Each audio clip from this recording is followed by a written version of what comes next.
Stock Board. Learn, focus, earn.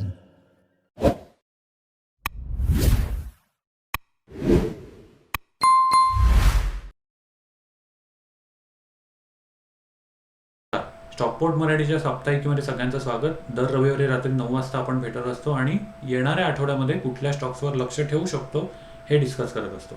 तर मागच्या आठवड्यात आपण ॲक्च्युली बघितलं होतं ते हे 2 स्टॉक आहेत. पहिला स्टॉक आहे तो म्हणजे ISGC हेवी इंजिनिअरिंग लिमिटेड, ज्याच्यात आपण कप अँड होल्डर किंवा कप अँड हँडलचा पॅटर्न बघितला होता आणि त्याच्यात आपण बघू शकतो की ब्रेकआउट झाल्यानंतर म्हणजे रिटेस्ट झालेला दिसतोय, त्याच्यानंतर रिटेस्ट होऊन तो वर जायच्या ऐवजी ब्रेक डाऊन म्हणजे खाली थोडासा गॅप डाऊन झालेला दिसतोय आणि त्याच्यानंतर तो खाली आलाय.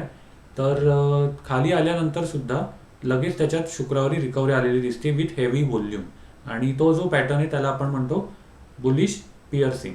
त्यामुळे एक ओव्हरऑल पॉझिटिव्ह साईन थोडीशी दिसते तिथून आणि गॅप वगैरे भरतोय का तो पुढच्या आठवड्यात आपण बघू शकतो. त्यामुळे या आठवड्यात सुद्धा एक थोडंसं लक्ष त्याच्यावर ठेवू शकतो. त्याच्या पुढचा स्टॉक आहे तो आपण बघितला होता तो म्हणजे मॉईलमध्ये सुद्धा थोडीशी पडझड झाली होती आणि त्या दोजी कॅन्डलस्टिक नंतर पुढे थोडीशी रिकव्हरी येईल अशी अपेक्षा होती, पण रिकव्हरी आली नाहीये आणि थोडासा तो आणखी खाली गेलाय.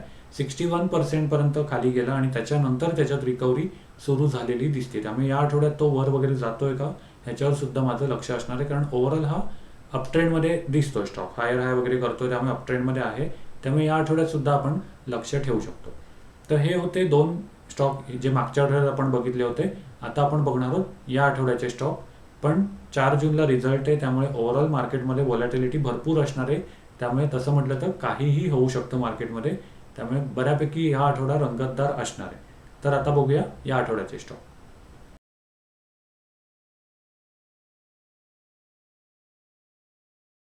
तर या आठवड्याचा पहिला स्टॉक आहे तो म्हणजे फिनोलेक्स केबल्स. ओव्हरऑल आपण बघू शकतो की या 4-5 दिवसांमध्ये त्याने 1100च्या आसपास इथून उडी मारत 1400 पर्यंत किंवा 1500 पर्यंत पोहोचलेला दिसतोय आणि वर सस्टेन झालेला दिसतोय. त्यामुळे ओव्हरऑल इकडे व्हॉल्यूम जास्त आहे आणि सस्टेन झालाय. त्यामुळे कदाचित पुढच्या येणाऱ्या आठवड्यात आणि 4 जूनचे इलेक्शनचे रिझल्ट बघता ह्याच्यात सुद्धा मोठी व्हॉलॅटिलिटी येऊ शकते. त्यामुळे या आठवड्यात मी या स्टॉकवर लक्ष ठेवणार आहे. पुढचा एक सिमिलर म्हणजे सारखा दिसणारा स्टॉक आहे तो म्हणजे ग्लेनमार्क. हा फार्मा इंडस्ट्रीमधला स्टॉक आहे. त्याच्यात सुद्धा साधारण सारखा एक सिमिलर ग्राफ दिसतोय. त्याच्यात व्हॉल्यूम आहे बऱ्यापैकी, अर्निंग रिपोर्ट सुद्धा आलेले आहेत आणि इकडून हा स्टॉक वर गेलाय, व्हॉल्यूम सकट सस्टेन झालाय. त्यामुळे या आठवड्यात ह्याचं काय होतंय हे लक्ष ठेवणार आहे. तुम्ही सुद्धा लक्ष ठेवू शकता.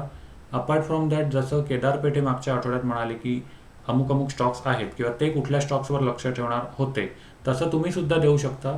केदार, तू बघत असाल तर तू सुद्धा सांगू शकतोस. तर या आठवड्यात हे 2 स्टॉक्स आहेत आणि 4 जूनचं इलेक्शन मंगळवारी आपल्याकडे रिझल्ट लागणार आहे. त्यामुळे मार्केटमध्ये प्रचंड व्हॉलॅटिलिटी असणार आहे, बरोबर? येस. सो हे आपण लक्ष ठेवणार आहोत.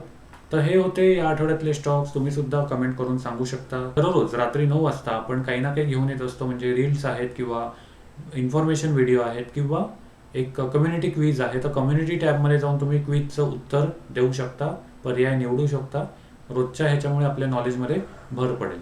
व्हिडिओ आवडला असेल तर लाईक करा, शेअर करा, सबस्क्राईब करा. आपण भेटूया पुन्हा एका नवीन भागात. तोपर्यंत नमस्कार. Stock Board. Learn, focus, earn.